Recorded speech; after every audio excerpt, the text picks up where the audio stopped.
ಪಾಠಶಾಲಾ ಪಾಠಶಾಲಾ ಪಾಠಶಾಲಾ ಪಾಠಶಾಲಾ. Hello everyone, welcome to my YouTube channel commerce corner Kannada. And ಇವತ್ತಿನ ಈ ವಿಡಿಯೋದಲ್ಲಿ ನಾವು ಫೈರ್ ಇನ್ಶೂರೆನ್ಸ್ ಕ್ಲೈಮ್ ಚಾಪ್ಟ್ರಲ್ಲಿ ಫೈರ್ ಇನ್ಶೂರೆನ್ಸ್ ಕ್ಲೈಮ್ನ ಹೇಗೆ ಕ್ಯಾಲ್ಕುಲೇಟ್ ಮಾಡೋದು ಅಂತ ನೋಡ್ತಾ ಹೋಗೋಣ. ಪ್ರೀವಿಯಸ್ ವಿಡಿಯೋದಲ್ಲಿ ಫೈರ್ ಇನ್ಶೂರೆನ್ಸ್ ಕ್ಲೈಮ್ ಕ್ಯಾಲ್ಕುಲೇಟ್ ಮಾಡಬೇಕಾದ್ರೆ ಯೂಸ್ ಮಾಡುವಂತಹ ಸ್ಟೆಪ್ಸ್ಗಳ ಬಗ್ಗೆ ಎಕ್ಸ್ಪ್ಲೈನ್ ಮಾಡಿದ್ವಿ. ಸೊ ಇವತ್ತು ಫೈರ್ ಇನ್ಶೂರೆನ್ಸ್ ಕ್ಲೈಮ್ ಹೇಗೆ ಕ್ಯಾಲ್ಕುಲೇಟ್ ಮಾಡೋದು ಅಂತ ನೋಡೋಣ. ಸೊ ಇಲ್ಲೊಂದು ಕ್ವಶನ್ ಇದೆ. 2022 ತುಮಕೂರು ಯೂನಿವರ್ಸಿಟಿ NEP ಇಂಟ್ರಡ್ಯೂಸ್ ಆಗಾದ್ಮೇಲೆ ಕೇಳಿರುವಂಥ ಕ್ವಶನ್ ಇದು. ನೋಡೋಣ. ಸೊ ಇಲ್ಲಿ ಇರೋಂತಹ ಕ್ವಶನ್ ಏನು ಅಂತಂದರೆ, ಫಸ್ಟ್ ಕ್ವಶನ್ ಎಕ್ಸ್ಪ್ಲೈನ್ ಮಾಡ್ತೀನಿ ನೋಡಿ.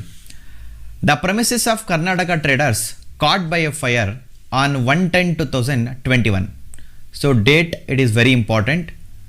ಇದು ಡೇಟ್ ಆಫ್ ಫೈರ್, ಯಾವ ಡೇಟಲ್ಲಿ ಫೈರ್ ಅಕರ್ಡ್ ಆಗಿದೆ ಅಂತ ಕೊಟ್ಟಿದ್ದಾನೆ, 1/10/2021. ಸೊ ಡೇಟ್ ಕೊಟ್ಟಿದ ತಕ್ಷಣ ಒಂದು ಕ್ಲಾರಿಟಿ ತೊಗೊಬೇಕು. 1/10/2021 ಅಂತಂದರೆ ಈ ಇಯರ್ ಯಾವಾಗ ಸ್ಟಾರ್ಟ್ ಆಗಿರುತ್ತೆ ಅಂತಂದರೆ 1/4/2021 ಸ್ಟಾರ್ಟ್ ಆಗಿರುತ್ತೆ. ಡೇಟ್ ಆಫ್ ಫೈರ್ ಬಂದು 1/10/2021. 1/4ಗೆ ಸ್ಟಾರ್ಟ್ ಆಗಿದೆ ಅನ್ನೋದಕ್ಕೆ ಗ್ಯಾರಂಟಿ ಏನು ಅಂತಂದರೆ ಇಲ್ಲಿ ಸ್ಟಾಕ್ನ ಚೆಕ್ ಮಾಡಿ ಗೊತ್ತಾಗುತ್ತೆ. ನೋಡಿ, ಸ್ಟಾಕು 31/3 ಎಂಡಿಂಗ್ ಬಿಗಿನಿಂಗ್ ಕೊಟ್ಟಿರೋದ್ರಿಂದ ಸೊ ನಮ್ಗೆ ಯೂಶ್ವಲಿ ಈ ಬುಕ್ಸ್ ಆಫ್ ಅಕೌಂಟ್ಸ್ನ ಅವರು ಫೈನಾನ್ಷಿಯಲ್ ಇಯರ್ನ ಮೇಂಟೈನ್ ಮಾಡಿದ್ದಾರೆ, ಅಂದರೆ ಏಪ್ರಿಲ್ ಟು ಮಾರ್ಚ್ ಮೇಂಟೈನ್ ಮಾಡಿದ್ದಾರೆ. ಸೊ 1/4/2021 ಸ್ಟಾರ್ಟ್ ಆಗಿರೋಂತಹ books of accounts October 1 fire occurred ಆಗಿದೆ. ಏನೇನಾಯಿತು ನೋಡೋಣ. And there stock was damaged. The stock was fully insured ಅಂತೆ. ಸೊ ಫೈರ್ ಅಕರ್ಡ್ ಆಗಿದ ತಕ್ಷಣ ಸ್ಟಾಕ್ ಏನಾಗಿದೆ, ಒಂದಷ್ಟು ಸುಟ್ಟೋಗಿದೆ, ಡ್ಯಾಮೇಜ್ ಆಗಿದೆ.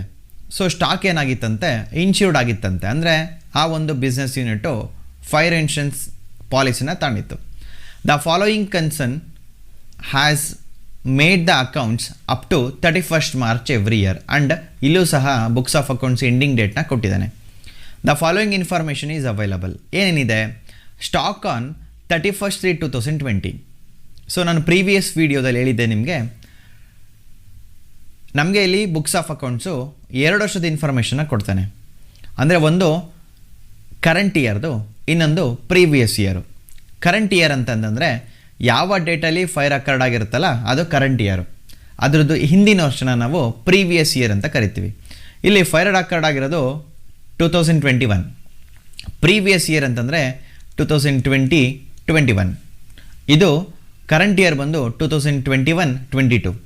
ಪ್ರೀವಿಯಸ್ ಇಯರ್ ಸ್ಟಾರ್ಟ್ ಆಗಿರೋದು 1/4ಗೆ ಸ್ಟಾರ್ಟ್ ಆಗಿರುತ್ತೆ. 1/4/2020 ಸ್ಟಾರ್ಟ್ ಆದರೆ 31st March 2021ಗೆ ಬುಕ್ಸ್ ಆಫ್ ಅಕೌಂಟ್ಸ್ ಎಂಡ್ ಆಗಿರುತ್ತೆ. ಸೊ 31st ಎಂಡ್ ಆದರೆ ಮತ್ತೆ 1/4/2021 ನ್ಯೂ ಬುಕ್ಸ್ ಆಫ್ ಅಕೌಂಟ್ಸ್ನ ಓಪನ್ ಮಾಡಿರ್ತಾರೆ.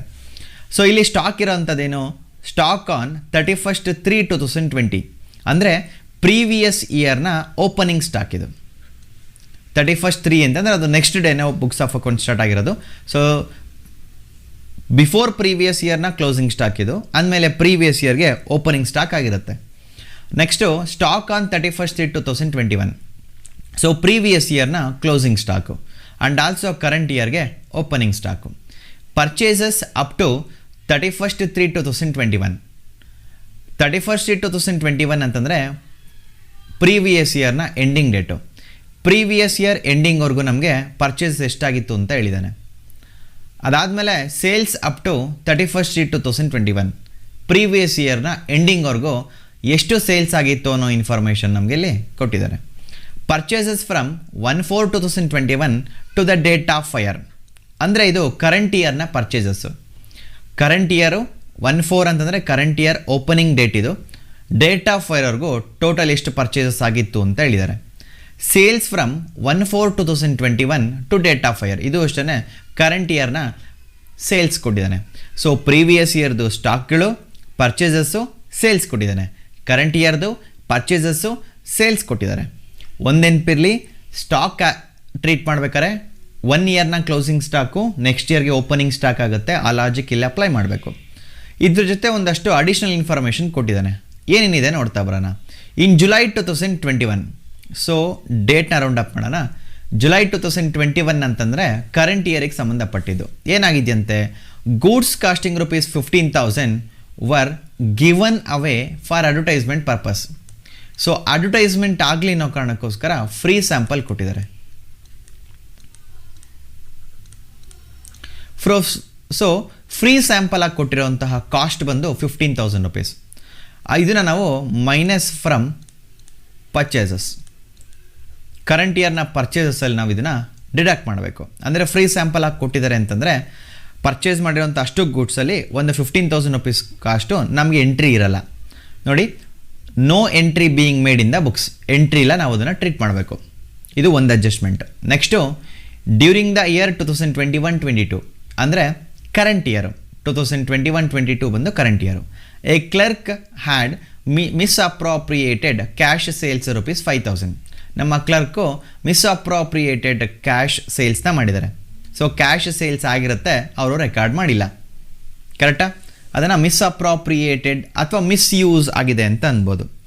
ನಮ್ಮ ಅಕೌಂಟೆಂಟು ಬುಕ್ಸ್ ಆಫ್ ಅಕೌಂಟ್ಸ್ನ ಮೇಂಟೈನ್ ಮಾಡ್ಬೇಕಾದ್ರೆ ಇಂಟೆನ್ಷನಲಿ ಅಥವಾ ಅನ್ಇಂಟೆನ್ಷನಲಿ ಒಂದು ಸೇಲ್ಸ್ನ ರೆಕಾರ್ಡ್ ಮಾಡೋದು ಮಿಸ್ ಮಾಡಿದ್ದಾರೆ. ಅಂದರೆ ಅನ್ರೆಕಾರ್ಡೆಡ್ ಸೇಲ್ಸ್ ಅಂತ ಕರಿಬೋದು. ಹಾಗಾಗಿ ಇದನ್ನೇನು ಮಾಡ್ಬೇಕು, ನಾವೀಗ ಪ್ಲಸ್ ಮಾಡಬೇಕು. ಕರೆಂಟ್ ಇಯರ್ನ ಸೇಲ್ಸ್ ಟ್ರೀಟ್ ಮಾಡ್ಬೇಕಾದ್ರೆ ನಾವು ಅದಕ್ಕೆ ಇದನ್ನು ಪ್ಲಸ್ ಮಾಡ್ತೀವಿ. Next value of stock salvaged. Salvaged ಅಂತಂದರೆ ಸ್ಕ್ರ್ಯಾಪ್. 11,000 ರುಪೀಸ್ ಅಷ್ಟು ಸ್ಟಾಕು ಉಳಿದಿದೆ. ಎಕ್ಸ್ಪೆನ್ಸಸ್ ಇನ್ಕರ್ ಟು ಎಸ್ಟಿಂಗ್ವಿಷಿಂಗ್ ಆ fire rupees 1,000.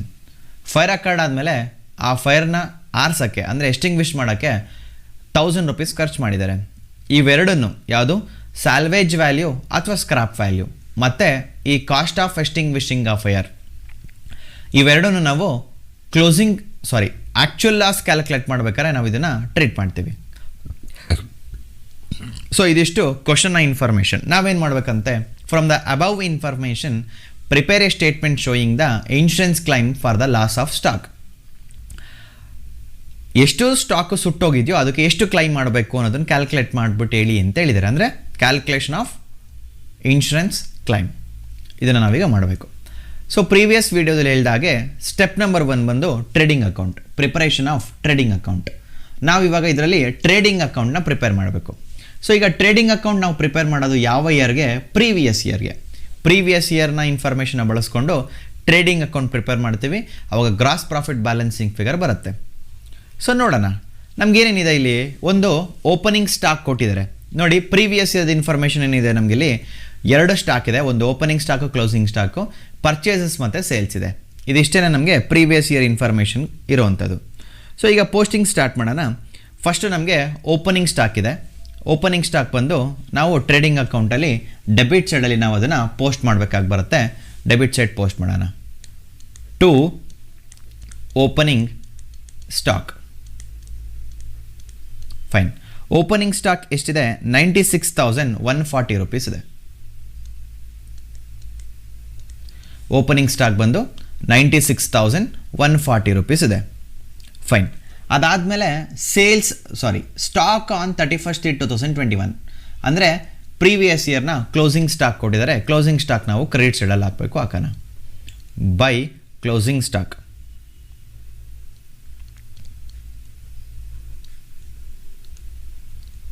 By closing stock. Closing stock ಬಂದು 1,32,720 ರುಪೀಸ್ ಇದೆ. ಇದು ಕ್ಲೋಸಿಂಗ್ ಸ್ಟಾಕ್. ಓಪನಿಂಗ್ ಸ್ಟಾಕ್ ಕೊಟ್ಟಿದ್ದಾರೆ, closing stock. Opening stock debit, closing stock credit. After that ಏನಿದೆ ಅಂತಂದರೆ ಪರ್ಚೇಸ್ ಇದೆ. Purchases up to 31/8/2021. So previous year ಎಂಡಿಂಗ್ವರೆಗೂ ಎಷ್ಟೆಲ್ಲ ಪರ್ಚೇಸ್ ಆಗಿತ್ತು ಅಂತ ಇನ್ಫಾರ್ಮೇಷನ್ ಹೇಳಿದ್ದೇನೆ. ನಾವು ಅದನ್ನು ಡೆಬಿಟಲ್ಲಿ ಹಾಕ್ತೀವಿ. To purchases. ಇದಕ್ಕೆ ಯಾವುದೇ ರೀತಿಯಾದ ರಿಟರ್ನ್ಸ್ ಎಲ್ಲ ಇಲ್ಲ, ಹಾಗಾಗಿ ಸ್ಟ್ರೈಟ್ ಅವೇ ಔಟರ್ ಕಾಲಮಲ್ಲಿ ಹಾಕ್ತಾ ಇದ್ದೀವಿ. 4,52,580 ರುಪೀಸ್ ಪರ್ಚೇಸಸ್ ಆಗಿದೆ. ಇನ್ನು ಇದನ್ನು ಬಿಟ್ಟರೆ ಸೇಲ್ಸ್ ಕೊಟ್ಟಿದ್ದಾರೆ. ಸೇಲ್ಸ್ನ ಕ್ರೆಡಿಟ್ ಸೈಡಲ್ಲಿ ಹಾಕೋಣ. By sales. ಸೇಲ್ಸ್ಗೂ ಯಾವುದೂ ರಿಟರ್ನ್ಸ್ ಇಲ್ಲ, ಸ್ಟ್ರೈಟ್ ಅವೇ ಔಟರ್ ಕಾಲಮಲ್ಲಿ ಹಾಕ್ತಾ ಇದ್ದೀವಿ. 5,20,000. ಸೊ ನಮಗೆ ಟ್ರೇಡಿಂಗ್ ಅಕೌಂಟಿಗೆ ಬೇಕಾಗಿರುವಂತಹ ಅಷ್ಟು ಇನ್ಫಾರ್ಮೇಷನ್ಸ್ ನಾವೀಗ ಪೋಸ್ಟ್ ಮಾಡಿದ್ದೀವಿ ನೋಡಿ. ಟ್ರೇಡಿಂಗ್ ಅಕೌಂಟ್ ಇಯರ್ ಎಂಡಿಂಗ್ ಬೇಕಾದ್ರೆ ನೀವು ನೋಡೋದಾದರೆ ಅಪ್ ಟು 31/3/2021. ಅಂದರೆ ಪ್ರೀವಿಯಸ್ ಇಯರ್ ಎಂಡಿಂಗ್ ಡೇಟ್ ಬಂದು 31/3/2021. ಸೊ ಈ ಡೇಟ್ವರೆಗೂ ಇರುವಂತಹ ಇನ್ಫಾರ್ಮೇಷನ್ ನಮಗೆ 4 ಇರೋದು. ಒಂದು opening stock, closing stock, purchases ಮತ್ತು ಸೇಲ್ಸು. ಸೊ ಇವಾಗ ನಾವು ಟ್ರೇಡಿಂಗ್ ಅಕೌಂಟ್ನ ಕ್ಲೋಸ್ ಮಾಡೋಣ. ಸೊ ಟ್ರೇಡಿಂಗ್ ಅಕೌಂಟ್ ಕ್ಲೋಸ್ ಮಾಡ್ಬೇಕಾದ್ರೆ ಅಂದರೆ ಅಕೌಂಟ್ ಬ್ಯಾಲೆನ್ಸ್ ಮಾಡಬೇಕು.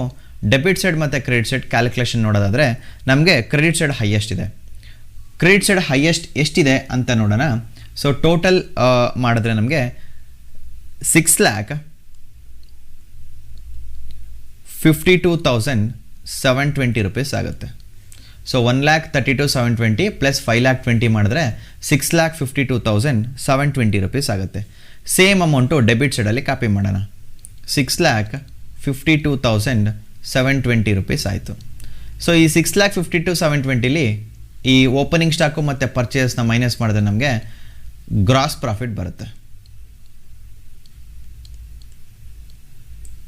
Gross profit carry down balancing figure ಅಂದರೆ ಪ್ರೀವಿಯಸ್ ಇಯರ್ ಎಷ್ಟು ಗ್ರಾಸ್ ಪ್ರಾಫಿಟ್ ಬಂದಿತ್ತು ಅಂತ ಸಿಗುತ್ತೆ. ಸೊ ಮೈನಸ್ ಮಾಡಿದಾಗ ನಿಮಗೆ 1,04,000 ರೂಪೀಸ್ ಬರುತ್ತೆ. ಸೊ 6,52,720ಲಿ 96,140, 4,52,580 ಮೈನಸ್ ಮಾಡಿದ್ರೆ 1,04,000 ರೂಪೀಸ್ ಬಂತು. ಅದು ಗ್ರಾಸ್ ಪ್ರಾಫಿಟ್ಟು. ಇದು ಬಂದು ಸ್ಟೆಪ್ ನಂಬರ್ 1. ಸ್ಟೆಪ್ ನಂಬರ್ 1ನಲ್ಲಿ ಪ್ರೀವಿಯಸ್ ಇಯರ್ ಅಕೌಂಟಿಂಗ್ ಇನ್ಫಾರ್ಮೇಷನ್ಸ್ನ ನಾವು ಯೂಸ್ ಮಾಡಿ ಗ್ರಾಸ್ ಪ್ರಾಫಿಟ್ ಎಷ್ಟು ಬರ್ಬೋದು ಅಂತ ಎಷ್ಟು ಬಂದಿರುತ್ತೆ ಅಂತ ಫೈಂಡ್ ಔಟ್ ಮಾಡಿದ್ವಿ. ಪ್ರೀವಿಯಸ್ ಇಯರಲ್ಲಿ 1,04,000 ರೂಪೀಸ್ ಗ್ರಾಸ್ ಪ್ರಾಫಿಟ್ ಬಂದಿತ್ತು. ಈ ಗ್ರಾಸ್ ಪ್ರಾಫಿಟ್ನ ಯೂಸ್ ಮಾಡ್ಕೊಂಡು ನಾವೀಗ second step rate of G ಪಿನ ಫೈಂಡ್ ಔಟ್ ಮಾಡೋಣ. So rate of G P ಅಂದರೆ ಈ ಗ್ರಾಸ್ ಪ್ರಾಫಿಟ್ನ ಪರ್ಸೆಂಟೇಜ್ ಎಷ್ಟು ಅಂತ ಫೈಂಡ್ ಔಟ್ ಮಾಡೋಣ. ಇದಕ್ಕಿರುವಂತಹ simple formula gross profit divide by net sales into 100. So ನಮಗಿಲ್ಲಿ ಗ್ರಾಸ್ ಪ್ರಾಫಿಟ್ ಎಷ್ಟು ಬಂದಿದೆ? 1,04,000 ರೂಪೀಸ್ ಬಂದಿದೆ.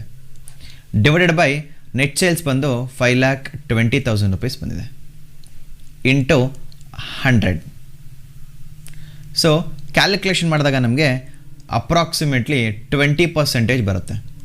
ನೋಡಿ, ಯಾವುದಕ್ಕೆ ನಾವು ಇಂಟು 100 ಮಾಡ್ತೀವೋ ಆವಾಗ ನಮಗೆ ಪರ್ಸೆಂಟೇಜ್ ಮೇನ್ನ ಮೆನ್ಷನ್ ಮಾಡಬೇಕು. ನಾವು ಕ್ಯಾಲ್ಕುಲೇಟ್ ಮಾಡಿದ್ದೇನು ಅಂತಂದರೆ ನಾವಿನ್ನೂ ಕರೆಂಟ್ ಇಯರ್ಗೆ ಬಂದೇ ಇಲ್ಲ, ಪ್ರೀವಿಯಸ್ ಇಯರಲ್ಲೇ ಇದ್ದೀವಿ. ಸೊ ಪ್ರೀವಿಯಸ್ ಇಯರನ್ನು ಅಕೌಂಟಿಂಗ್ ಇನ್ಫಾರ್ಮೇಷನ್ನ ಬಳಸ್ಕೊಂಡು ಪ್ರೀವಿಯಸ್ ಇಯರ್ ಎಷ್ಟು ಗ್ರಾಸ್ ಪ್ರಾಫಿಟ್ ಬಂದಿತ್ತು ಅನ್ನೋದನ್ನು ಕ್ಯಾಲ್ಕುಲೇಟ್ ಮಾಡಿದ್ವಿ. ಪ್ರೀವಿಯಸ್ ಇಯರಲ್ಲಿ 1,04,000 ರೂಪೀಸ್ ಬಂದಿತ್ತು. ಆ ಅಮೌಂಟ್ ಆಫ್ ಪ್ರಾಫಿಟ್ನ ಬೇಸಾಗಿ ಇಟ್ಕೊಂಡು ಎಷ್ಟು ಪರ್ಸೆಂಟೇಜ್ ಆಫ್ ಪ್ರಾಫಿಟ್ ಬಂದಿತ್ತು ಅನ್ನೋದನ್ನು ಕ್ಯಾಲ್ಕುಲೇಟ್ ಮಾಡ್ತೀವಿ.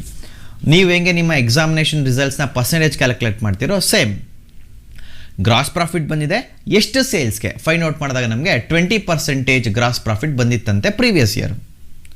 ಇವಾಗ ನಮಗೆ ಪ್ರೀವಿಯಸ್ ಇಯರ್ ಗ್ರಾಸ್ ಪ್ರಾಫಿಟ್ ಏನಕ್ಕೆ ಬೇಕು ಅಂತಂದರೆ ಪ್ರೀವಿಯಸ್ ಇಯರ್ನ ಗ್ರಾಸ್ ಪ್ರಾಫಿಟ್ನ ಬೇಸಾಗಿ ಇಟ್ಕೊಂಡು ಕರೆಂಟ್ ಇಯರಲ್ಲಿ ಎಷ್ಟು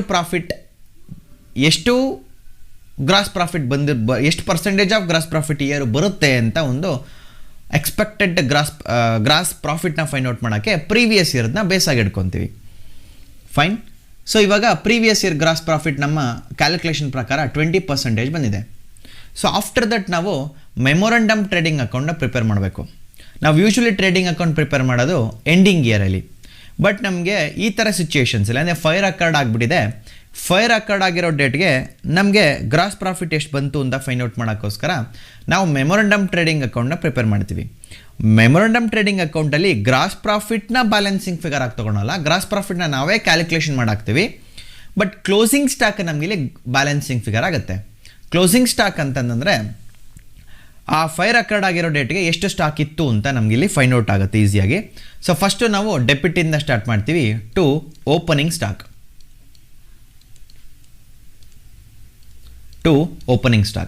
ಸೊ ಹಾಗೆ ಯೂಶ್ವಲಿ ಓಪನಿಂಗ್ ಸ್ಟಾಕ್ ನಮಗೆ ಕರೆಂಟ್ ಇಯರ್ ಕೊಟ್ಟಿಲ್ಲ, ಬಟ್ ಪ್ರೀವಿಯಸ್ ಇಯರ್ನ ಕ್ಲೋಸಿಂಗ್ ಸ್ಟಾಕ್ ಇದೆ. ಪ್ರೀವಿಯಸ್ ಇಯರ್ನ ಕ್ಲೋಸಿಂಗ್ ಸ್ಟಾಕು ಕರೆಂಟ್ ಇಯರ್ಗೆ ಓಪನಿಂಗ್ ಸ್ಟಾಕ್ ಆಗುತ್ತೆ. ಪ್ರೀವಿಯಸ್ ಇಯರ್ ಎಷ್ಟು ಕ್ಲೋಸಿಂಗ್ ಸ್ಟಾಕ್ ಇತ್ತು ಅಂತಂದರೆ 1,32,720 rupees previous year closing stock ಇತ್ತು. ಅದು ಕರೆಂಟ್ ಇಯರ್ಗೆ ನಮಗೆ ಓಪನಿಂಗ್ ಸ್ಟಾಕ್ ಆಗುತ್ತೆ. ಅದಾದಮೇಲೆ ನಮಗೆ ಕ್ವಶನ್ ನೋಡೋದಾದರೆ ಕರೆಂಟ್ ಇಯರ್ದು ಅಂತ ನಮಗೆ ಇಲ್ಲಿದ್ದು 2 ಐಟಮು, ಒಂದು ಪರ್ಚೇಸಸ್ಸು, ಇನ್ನೊಂದು ಸೇಲ್ಸು. ಸೊ ಅವೆರಡೂ ನಾವೀಗ ಮೆಮೊರಂಡಮ್ ಟ್ರೇಡಿಂಗ್ ಅಕೌಂಟಲ್ಲಿ ಪೋಸ್ಟ್ ಮಾಡ್ತೀವಿ. ಮೆಮೊರಂಡಮ್ ಟ್ರೇಡಿಂಗ್ ಅಕೌಂಟಲ್ಲಿ ಪರ್ಚೇಸ್ಗೆ ಒಂದು ಅಡ್ಜಸ್ಟ್ಮೆಂಟ್ಸ್ ಬೇರೆ ಇದೆ. ಫಸ್ಟು ಪರ್ಚೇಸ್ ಎಷ್ಟಾಗಿತ್ತು ಅಂತಂದರೆ ಪ್ರೀವಿಯಸ್ ಅಂದರೆ ಕರೆಂಟ್ ಇಯರಲ್ಲಿ 3,48,270 ರೂಪೀಸ್ ಪರ್ಚೇಸಸ್ ಆಗಿತ್ತು. ಇದರಲ್ಲಿ ನಾವು ಫ್ರೀ ಸ್ಯಾಂಪಲ್ಸ್ನ ಮೈನಸ್ ಮಾಡ್ತೀವಿ, minus free sample. So free sample ಎಷ್ಟು ಇಶ್ಯೂ ಮಾಡಿದ್ರು ಅಂತಂದರೆ 15,000 ರೂಪೀಸ್ ಫ್ರೀ ಸ್ಯಾಂಪಲ್ ಆಗಿ ಗೂಡ್ಸ್ನ ಡಿಸ್ಟ್ರಿಬ್ಯೂಟ್ ಮಾಡಿದರು ಅಡ್ವರ್ಟೈಸ್ಮೆಂಟ್ ಪರ್ಪಸ್ಗೆ. ಸೊ ಅದನ್ನು ಮೈನಸ್ ಮಾಡಿದ್ರೆ ನಮಗೆ 3,33,270 ರೂಪೀಸ್ ಬರುತ್ತೆ. ಇದು ಬಂದು ನೆಟ್ ಪರ್ಚೇಸಸ್ ಆಗುತ್ತೆ. ಇನ್ನು ಸೇಲ್ಸ್ ಇದೆ, ಟ್ರೀಟ್ ಮಾಡೋಣ ಬೈ ಸೇಲ್ಸ್. ಸೇಲ್ಸ್ಗೂ ಸಹ ಅಡ್ಜಸ್ಟ್ಮೆಂಟ್ಸ್ ಇದೆ. ಫಸ್ಟ್ ಇನ್ನರ್ ಕಾಲಮಲ್ಲಿ ಸೇಲ್ಸ್ ಬರೆದ್ಬಿಡೋಣ. ಸೇಲ್ಸ್ ಬಂದು ಕರೆಂಟ್ ಇಯರಲ್ಲಿ 4,91,700 ರೂಪೀಸ್ ಸೇಲ್ಸ್ ಇದೆ. 4,00,000 ನೋಡಿ ಇಲ್ಲಿದೆ 4,91,700.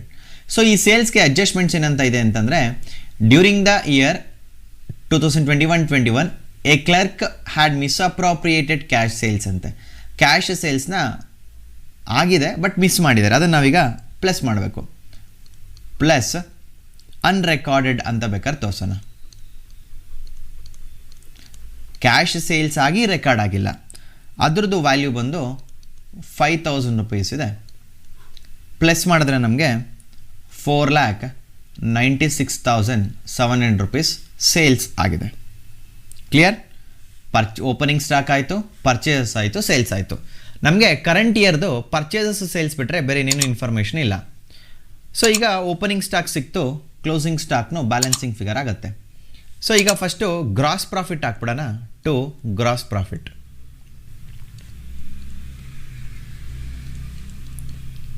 ಸೊ ನಮಗೆ ಗ್ರಾಸ್ ಪ್ರಾಫಿಟ್ಟು ಯೂಶ್ವಲಿ ನಾವೇನು ಮಾಡ್ತಿದ್ವಿ, ಬ್ಯಾಲೆನ್ಸಿಂಗ್ ಫಿಗರ್ ಹಾಕ್ತಿದ್ವಿ ಟ್ರೇಡಿಂಗ್ ಅಕೌಂಟಲ್ಲಿ. ಬಟ್ ಈಗ ಆಲ್ರೆಡಿ ಪ್ರೀವಿಯಸ್ ಇಯರ್ನ ಪರ್ಸೆಂಟೇಜ್ನ ಬೇಸಾಗಿ ಇಟ್ಕೊಂಡು ಹಾಕಬೇಕು. ಪ್ರೀವಿಯಸ್ ಇಯರ್ 20% ಬಂದಿತ್ತು. Gross profit at 20% on sales, ಅದರಲ್ಲೂ ನೆಟ್ ಸೇಲ್ಸ್ ಅಂತ ಕರಿತೀವಿ, ಔಟರ್ ಕಾಲಮಲ್ಲಿರುವಂತಹ ಸೇಲ್ಸ್ ಮೇಲೆ. ನೋಡಿ ಇವಾಗ ನಮಗೆ ಕರೆಂಟ್ ಇಯರ್ನ ಸೇಲ್ಸ್ ಎಷ್ಟು ಬಂದಿತ್ತು ಅಂತ ನೋಡೋದಾದರೆ, ಇಲ್ಲಿ ಔಟರ್ ಕಾಲಮಲ್ಲಿದೆ ನೋಡಿ 4,96,700. 4,96,700 ಬಂದು ಸೇಲ್ಸ್ ಇತ್ತು. ಇದ್ರ ಮೇಲೆ 20% ಕ್ಯಾಲ್ಕುಲೇಟ್ ಮಾಡೋಣ. ಸೊ ಅದು ಬಂದು 99,340 ರೂಪೀಸ್ ಬರುತ್ತೆ. ಇದೇನು ಅಂತಂದರೆ ಗ್ರಾಸ್ ಪ್ರಾಫಿಟ್. ಸೊ ಗ್ರಾಸ್ ಪ್ರಾಫಿಟ್ನ ಬ್ಯಾಲೆನ್ಸಿಂಗ್ ಫಿಗರ್ ಆಗಿ ತೊಗೊಳಲ್ಲ, ಬದಲಾಗಿ ನಾವೇ ಕ್ಯಾಲ್ಕುಲೇಟ್ ಮಾಡಾಕ್ತೀವಿ. ಬೇಸ್ ಯಾವುದು? ಪ್ರೀವಿಯಸ್ ಇಯರ್ನ ಗ್ರಾಸ್ ಪ್ರಾಫಿಟ್ ರೇಷಿಯೋ ಬೇಸ್ ಮೇಲೆ. ಪ್ರೀವಿಯಸ್ ಇಯರ್ ಗ್ರಾಸ್ ಪ್ರಾಫಿಟ್ ನಮಗೆ 20% ಬಂದಿತ್ತು. 20% ಕರೆಂಟ್ ಇಯರ್ನ ಸೇಲ್ಸ್, ನೆಟ್ ಸೇಲ್ಸ್ ಮೇಲೆ ಕ್ಯಾಲ್ಕುಲೇಟ್ ಮಾಡಿದ್ರೆ 99,000 ಸಮಥಿಂಗ್ ಬಂತು, ಅದೇನೇ ಗ್ರಾಸ್ ಪ್ರಾಫಿಟ್ಟು. ಈಗ ಅಕೌಂಟ್ ಕ್ಲೋಸ್ ಮಾಡ್ತೀವಿ. ಯೂಶ್ವಲಿ ಮೆಮೊರಂಡಮ್ ಟ್ರೇಡಿಂಗ್ ಅಕೌಂಟಲ್ಲಿ ಡೆಬಿಟ್ ಸೈಡ್ ಹೈಯೆಸ್ಟ್ ಇರುತ್ತೆ. ಸೊ ಡೆಬಿಟ್ ಸೈಡ್ ಬಂದು ಟೋಟಲ್ ಮಾಡಿದ್ರೆ 5,65,330 ರೂಪೀಸ್ ಬರುತ್ತೆ. ಡೆಬಿಟ್ ಸೈಡ್ ಹೈಯೆಸ್ಟ್ ಇದೆ. ಸೇಮ್ ಅಮೌಂಟು ಕ್ರೆಡಿಟಲ್ಲಿ ಕಾಪಿ ಮಾಡೋಣ. 5,65,330 ರೂಪೀಸ್. ಸೊ ಇದರಲ್ಲಿ 4,96,700 ರೂಪೀಸ್ನ ಮೈನಸ್ ಮಾಡಿದ್ರೆ ನಮಗೆ ಸ್ಟಾಕ್ ಬರುತ್ತೆ, closing stock by stock on the date of fire.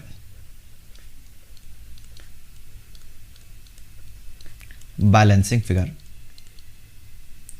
Fire occurred ಆಗಿರೋಂತಹ ಡೇಟ್ಗೆ ಎಷ್ಟು ಸ್ಟಾಕ್ ಇತ್ತು ಅನ್ನೋದನ್ನು ಬರುತ್ತೆ. 5,65,330ಲಿ 4,96,700 ರೂಪೀಸ್ ಪರ್ಚೇಸ್ನ ಮೈನಸ್ ಮಾಡಿದ್ರೆ 68,630 ರೂಪೀಸ್ ಬರುತ್ತೆ. ಅದೇನೇ stock on the date of fire. So ನಮಗೆ ಫೈರ್ ಅಕರ್ಡ್ ಆಗಿರೋ ಡೇಟ್ಗೆ ಎಷ್ಟು ಸ್ಟಾಕ್ ಇತ್ತು ಅನ್ನೋದನ್ನು ನಾವೀಗ ಫೈಂಡ್ ಔಟ್ ಮಾಡಿದ್ವಿ.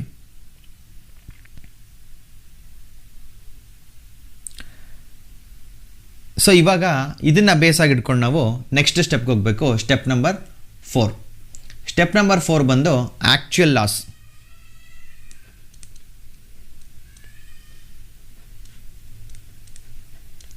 ಆ್ಯಕ್ಚುಯಲ್ ಲಾಸ್ ಕ್ಯಾಲ್ಕುಲೇಟ್ ಮಾಡ್ತೀವಿ. ಆ್ಯಕ್ಚುಯಲ್ ಲಾಸು ಸಿಂಪಲಾಗಿ ಒಂದು ವರ್ಕಿಂಗ್ ಥರ ಯೂಶ್ವಲಿ ಮಾಡೋದು ಏನಿದೆ, stock on the date of fire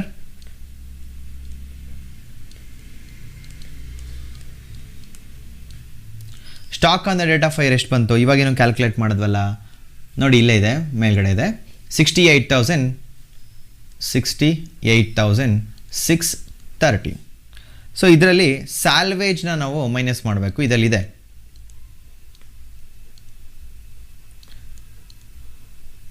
salvage value. So ನೋಡಿ ಇದರಲ್ಲಿ ಕ್ವಶನಲ್ಲಿ ನೋಡೋಣ. ಕ್ವಶನಲ್ಲಿ ಅಡ್ಜಸ್ಟ್ಮೆಂಟ್ ಸಿ ಎಲ್ಲಿದೆ ನೋಡಿ.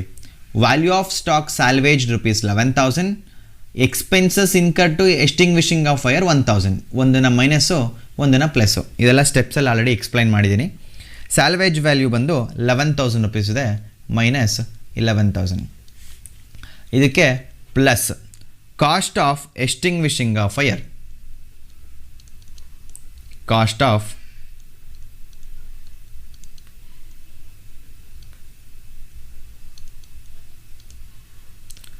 ಎಸ್ಟಿಂಗ್ವಿಶ್ ಆಫ್ ಫೈರ್ ಅಂದರೆ ಫೈರ್ನ ಬೆಂಕಿ ಆರಿಸೋಕ್ಕೆ ನಮಗಾಗಿರೋಂತಹ ಖರ್ಚು, ಅದು ಬಂದು 1,000 ರುಪೀಸ್ ಆಗಿದೆ, ಪ್ಲಸ್ 1,000. ಇದನ್ನು ಫೈನಲೈಸ್ ಮಾಡಿದ್ರೆ ನಮಗೆ ಆ್ಯಕ್ಚುಲ್ ಲಾಸ್ ಆಗುತ್ತೆ 68,630 ಮೈನಸ್ 11,000 ಪ್ಲಸ್ 1,000, ಆವಾಗ ನಮಗೆ 58,630 ರುಪೀಸ್ ಆಗುತ್ತೆ. ಇದನ್ನು ನಾವು ಆ್ಯಕ್ಚುಯಲ್ ಲಾಸ್ ಅಂತ ಕರಿತೀವಿ. ಸೊ ನಮಗೆ ಆ್ಯಕ್ಚುಯಲ್ ಲಾಸ್ ಸಿಕ್ತು ಅಂದರೆ ಫೈರ್ ಅಕರ್ಡ್ ಆಗಾದಮೇಲೆ, ಬೆಂಕಿನೂ ಆರಿಸಾಗಾದ್ಮೇಲೆ ನಮ್ಗೆ ಎಷ್ಟು ಸ್ಟಾಕು ಆ್ಯಕ್ಚುಲಿ ಸುಟ್ಟೋಯ್ತು, ನಮ್ಗೆ ಎಷ್ಟು ಲಾಸ್ ಆಯಿತು ಅಂತಂದರೆ 58,630 ರುಪೀಸ್ ಲಾಸ್ ಆಯಿತು. ಸೊ ಇವಾಗ ಏನಪ್ಪ ಅಂತಂದರೆ ಇನ್ಶೂರೆನ್ಸ್ ಕ್ಲೈಮ್ನ ಮಾಡಬೇಕು. ಫೈನಲ್ ಸ್ಟೆಪ್ ನಂಬರ್ 5ಅಲ್ಲಿ. ಬಟ್ ಇನ್ಶೂರೆನ್ಸ್ ಕ್ಲೈಮ್ನ ಕ್ಯಾಲ್ಕುಲೇಟ್ ಮಾಡೋಕ್ಕೂ ಮುಂಚೆ ಕ್ವಶನಲ್ಲೆಲ್ಲಾದರೂ ಪಾಲಿಸಿ ಅಮೌಂಟ್ ಇದೆಯಾ ಹುಡ್ಕೋಣ. ನೋಡಿ ಕ್ವಶನಲ್ಲೆಲ್ಲೂ ನಮಗೆ ಪಾಲಿಸಿ ಅಮೌಂಟ್ ಇಲ್ಲ. ಪಾಲಿಸಿ ಅಮೌಂಟ್ ಇದ್ದಿದ್ರೆ ನಾವು ಫಾರ್ಮುಲಾ ಅಪ್ಲೈ ಮಾಡಬೇಕಿತ್ತು. ಫಾರ್ಮುಲಾ ಆಲ್ರೆಡಿ ಪ್ರೀವಿಯಸ್ ಕ್ಲಾಸಲ್ಲಿ ಎಕ್ಸ್ಪ್ಲೈನ್ ಮಾಡಿದ್ದೀನಿ. ನಮಗೆ ಇವಾಗ ಪಾಲಿಸಿ ಅಮೌಂಟ್ ಇಲ್ಲ, ಹಾಗಾಗಿ ಸ್ಟ್ರೈಟ್ ಅವೇ ಆ್ಯಕ್ಚುಯಲ್ ಲಾಸೇ ಇನ್ಶೂರೆನ್ಸ್ ಕ್ಲೈಮ್ ಆಗಿಬಿಡುತ್ತೆ. ಬಟ್ ಅದಕ್ಕೆ ನಿಮ್ಗೆ ಅರ್ಥ ಆಗೋ ರೀತಿ ಒಂದು ನೋಟ್ ಬರೀತೀನಿ ನೋಡಿ. Insurance claim,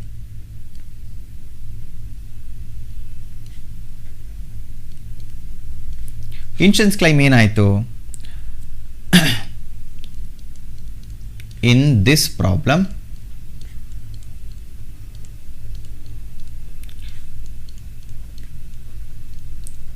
policy amount is not given.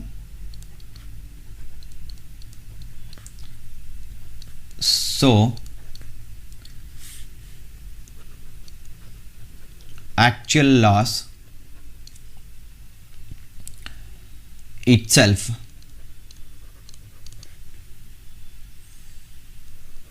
as insurance claim.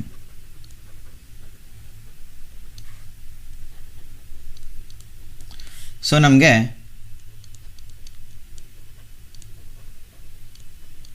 Insurance claim ಇವಾಗ ಎಷ್ಟಾಗುತ್ತೆ ಅಂತಂದರೆ 58,630 ರುಪೀಸೇ ಇನ್ಶೂರೆನ್ಸ್ ಕ್ಲೈಮ್ ಆಗುತ್ತೆ. ಪಾಯಿಂಟ್ ಏನು ಅಂತಂದರೆ ಕ್ವಶನಲ್ಲಿ ನಮಗೇನಾದರೂ ಪಾಲಿಸಿ ಅಮೌಂಟ್ ಇದ್ದಿದ್ರೆ ನಾವು ಫಾರ್ಮುಲಾ ಅಪ್ಲೈ ಮಾಡ್ತಾ ಇದ್ವಿ. Policy amount into actual loss divided by stock on the date of fire formula apply ಮಾಡಿಬಿಡ್ತಿದ್ವಿ. ನಮಗಿಲ್ಲಿ ಪಾಲಿಸಿ ಅಮೌಂಟ್ ಇಲ್ಲ, ಹಾಗಾಗಿ ಆ್ಯಕ್ಚುಲ್ ಲಾಸ್ ಏನಾಗಿರುತ್ತೋ ಅಷ್ಟೂ ಇನ್ಶೂರೆನ್ಸ್ ಕ್ಲೈಮ್ ಆಗುತ್ತೆ. ನಮಗೆ ಎಷ್ಟು ಸ್ಟಾಕು ಅಲ್ಟಿಮೇಟ್ಲಿ ಲಾಸ್ ಆಗಿರೋದು 58,630 ರುಪೀಸ್ ಲಾಸ್ ಆಗಿದೆ. ಅಷ್ಟು ಅಮೌಂಟು ನಮಗೇನಾಗುತ್ತೆ ಇನ್ಶೂರೆನ್ಸ್ ಕ್ಲೈಮ್ ಆಗುತ್ತೆ ಇನ್ಶೂರೆನ್ಸ್ ಕಂಪ್ನಿಯಿಂದ. ಓಕೆನಾ? ಸೊ ಇದು ಇನ್ಶೂರೆನ್ಸ್ ಕ್ಲೈಮ್ನ ಕ್ಯಾಲ್ಕುಲೇಟ್ ಮಾಡುವಂತಹ ವೇ. ಸೊ ಅಷ್ಟನ್ನು ಒಂದ್ಸಲಿ ಎಕ್ಸ್ಪ್ಲೈನ್ ಮಾಡ್ತೀನಿ, ನೋಡ್ಕೊಳ್ಳಿ. ನಮಗೆ ಇನ್ಶೂರೆನ್ಸ್ ಕ್ಲೈಮ್ ಕ್ಯಾಲ್ಕುಲೇಷನ್ ಮಾಡ್ಬೇಕಾದ್ರೆ ಯೂಶ್ವಲಿ 12 ಮಾರ್ಕ್ಸ್ಗೆ 2 ವರ್ಷದ ಇನ್ಫಾರ್ಮೇಷನ್ ಕೊಡ್ತಾನೆ. ಒಂದು ಕರೆಂಟ್ ಇಯರ್ದು, ಪ್ರೀವಿಯಸ್ ಇಯರ್ದು. ಕರೆಂಟ್ ಇಯರ್ ಅಂದರೆ ಫೈರ್ ರೆಕಾರ್ಡ್ ಆಗಿರೋ ಇಯರು, ಪ್ರೀವಿಯಸ್ ಇಯರ್ ಅಂದರೆ ಅದ್ರ ಹಿಂದಿನ ಇಯರು. ಸೊ ಪ್ರೀವಿಯಸ್ ಇಯರ್ನ ಅಕೌಂಟಿಂಗ್ ಇನ್ಫಾರ್ಮೇಷನ್ನ ಬಳಸ್ಕೊಂಡು ನಾವು ಟ್ರೇಡಿಂಗ್ ಅಕೌಂಟ್ನ ಪ್ರಿಪೇರ್ ಮಾಡ್ತೀವಿ. ಟ್ರೇಡಿಂಗ್ ಅಕೌಂಟಲ್ಲಿ ನಮಗೆ ಗ್ರಾಸ್ ಪ್ರಾಫಿಟ್ ಫೈಂಡ್ ಔಟ್ ಮಾಡಿರ್ತೀವಿ. ಅಂದರೆ ಪ್ರೀವಿಯಸ್ ಇಯರಲ್ಲಿ ಎಷ್ಟು ಗ್ರಾಸ್ ಪ್ರಾಫಿಟ್ ಆಗಿತ್ತು ಅನ್ನೋದನ್ನು ಫೈಂಡ್ ಔಟ್ ಮಾಡ್ತೀವಿ. After that previous year gross ಪ್ರಾಫಿಟ್ನ ರೇಷಿಯೋ ಕನ್ವರ್ಟ್ ಮಾಡ್ತೀವಿ. ನಮಗೆ ಎಷ್ಟು ಪರ್ಸೆಂಟೇಜ್ ಆಫ್ ಗ್ರಾಸ್ ಪ್ರಾಫಿಟ್ ಬಂದಿತ್ತು ಪ್ರೀವಿಯಸ್ ಇಯರ್ ಅಂತ ಗೊತ್ತಾಗುತ್ತೆ. ಸೊ ಇದರಲ್ಲಿ 20% ಅಂತ ಗೊತ್ತಾಯಿತು. ಅದಾದಮೇಲೆ ಮೆಮೊರಂಡಮ್ ಟ್ರೇಡಿಂಗ್ ಅಕೌಂಟ್ನ ಪ್ರಿಪೇರ್ ಮಾಡ್ತೀವಿ. ಮೆಮೊರಂಡಮ್ ಟ್ರೇಡಿಂಗ್ ಅಕೌಂಟು ಸಹ ಟ್ರೇಡಿಂಗ್ ಅಕೌಂಟೇ, ಆದರೆ at the end of the ಇಯರಲ್ಲಿ ಪ್ರಿಪೇರ್ ಮಾಡಲ್ಲ. ಡೇಟ್ ಆಫ್ ಫೈರ್ ಯಾವತ್ತಾಗಿರುತ್ತೋ ಅವತ್ತೇ ಪ್ರಿಪೇರ್ ಮಾಡಿಬಿಡ್ತೀವಿ. ಸೊ ಆ ಇಯರ್ನ ಓಪನಿಂಗ್ ಡೇಟಿಂದ ಡೇಟ್ ಆಫ್ ಫೈರ್ಗೂ, ಇದರಲ್ಲಿ ಓಪನಿಂಗ್ ಡೇಟ್ ಬಂದು 1/4/2021. ನೋಡಿ ಇಲ್ಲಿದೆ ಡೇಟು 1/4/2021. ಫೈರ್ ಅಕರ್ಡ್ ಆಗಿರೋದು 1/10/2021. ಸೊ ಈ ಬಿಟ್ವೀನ್ಗೆ ನಾವು ಯೂಶ್ವಲಿ 6 ಮಂತ್ಸ್ ಏನೋ ಅರೌಂಡ್ ಆಗುತ್ತೆ. ಈ 6 ಮಂತ್ಸ್ಗೆ ನಾವು ಮೆಮೊರಂಡಮ್ ಟ್ರೇಡಿಂಗ್ ಅಕೌಂಟ್ನ ಪ್ರಿಪೇರ್ ಮಾಡ್ತೀವಿ. ಮೆಮೊರಂಡಮ್ ಟ್ರೇಡಿಂಗ್ ಅಕೌಂಟ್ ಪ್ರಿಪೇರ್ ಮಾಡಿದಾಗ ನಾವು ಏನು ಫೈಂಡ್ ಔಟ್ ಮಾಡ್ತೀವಿ ಅಂದರೆ stock on the date of ಫೈರ್ನ ಫೈಂಡ್ ಔಟ್ ಮಾಡಿರ್ತೀವಿ. ಗ್ರಾಸ್ ಪ್ರಾಫಿಟ್ ಹಾಕ್ಬೇಕಾದ್ರೆ ಇಲ್ಲಿ ಒಂದು ಸ್ಟೆಪ್ನಿಂದ ಒಂದೊಂದು ಸ್ಟೆಪ್ಗೆ ಇಂಟರ್ಲಿಂಕ್ ಇದೆ. ಟ್ರೇಡಿಂಗ್ ಅಕೌಂಟಲ್ಲಿ ಬಂದಿರೋ ಗ್ರಾಸ್ ಪ್ರಾಫಿಟ್ನ ಬೇಸಾಗಿ ಇಟ್ಕೊಂಡು rate of G P find out ಮಾಡ್ತೀರಾ ಸ್ಟೆಪ್ ನಂಬರ್ 2 ಅಲ್ಲಿ. ಸ್ಟೆಪ್ ನಂಬರ್ 3 ಅಲ್ಲಿ ರೇಟ್ ಆಫ್ ಜಿ ಪಿನ ಬೇಸಾಗಿ ಇಟ್ಕೊಂಡು ಗ್ರಾಸ್ ಪ್ರಾಫಿಟ್ನ ಹಾಕ್ಬಿಡ್ತೀರಾ. ಆವಾಗ ನಮಗೆ stock on the date of fire find out ಆಗುತ್ತೆ. ಇದು ಸ್ಟೆಪ್ ನಂಬರ್ 3. ಸ್ಟೆಪ್ ನಂಬರ್ 4 ಬಂದು actual loss. Actual loss find out ಮಾಡೋದು ಹೇಗೆ ಅಂತಂದರೆ stock on the date of ಫೈರ್ಗೆ ಈ 2 ಐಟಮ್ನ ಟ್ರೀಟ್ ಮಾಡ್ತೀರಾ. ಒಂದು ಸ್ಯಾಲ್ವೇಜ್ ವ್ಯಾಲ್ಯೂ ಕ್ವಶನ್ ಕೊಟ್ಟಿರ್ತೀನಿ, ಅದನ್ನು ಮೈನಸ್ ಮಾಡ್ತೀರಾ. ಫೈರ್ ಅಕರ್ಡ್ ಆದಾಗ ಅದನ್ನು ಆರ್ಸೋಕ್ಕಾಗಿರೋಂತಹ ಖರ್ಚನ್ನ ಪ್ಲಸ್ ಮಾಡ್ತೀರಾ. ಟೋಟಲ್ ನಮಗೆ ಇಲ್ಲಿ 58,630 ರೂಪೀಸ್ ಬಂತು. ಇದು ಆ್ಯಕ್ಚುಯಲ್ ಲಾಸು. ಇಲ್ಲಿ ನಮಗೆ ಪಾಲಿಸಿ ಅಮೌಂಟ್ ಇಲ್ದೆಲ್ಲಕ್ಕೋಸ್ಕರ ಆ್ಯಕ್ಚುಯಲ್ ಲಾಸ್ ಏನು ಬಂದಿರುತ್ತೆ ಅದನ್ನೇ ಇನ್ಶೂರೆನ್ಸ್ ಕ್ಲೈಮ್ ಆಗುತ್ತೆ. ಕ್ಲಿಯರ್? ಸೊ ಇದಿಷ್ಟು ಇನ್ಶೂರೆನ್ಸ್ ಕ್ಲೈಮು. ಸೊ ಇನ್ನೇನಾದರೂ ನಿಮಗೆ ಈ ಕ್ವಶನಲ್ಲಿ ಅಥವಾ ಇನ್ಶೂರೆನ್ಸ್ ಕ್ಲೈಮಿಗೆ ಸಂಬಂಧಪಟ್ಟಂಗೆ ಡೌಟ್ ಇತ್ತು ಅಂತಂದರೆ ಕಮೆಂಟ್ ಮಾಡಿ. ಸೊ ನಾನು ಅದನ್ನು ತುಂಬ ಈಸಿ ವೇಲಿ ನಿಮಗೆ ಡೌಟ್ನ ಕ್ಲಾರಿಫೈ ಮಾಡೋಕ್ಕೆ ಟ್ರೈ ಮಾಡ್ತೀನಿ. Okay, thank you. Will meet you in the next video.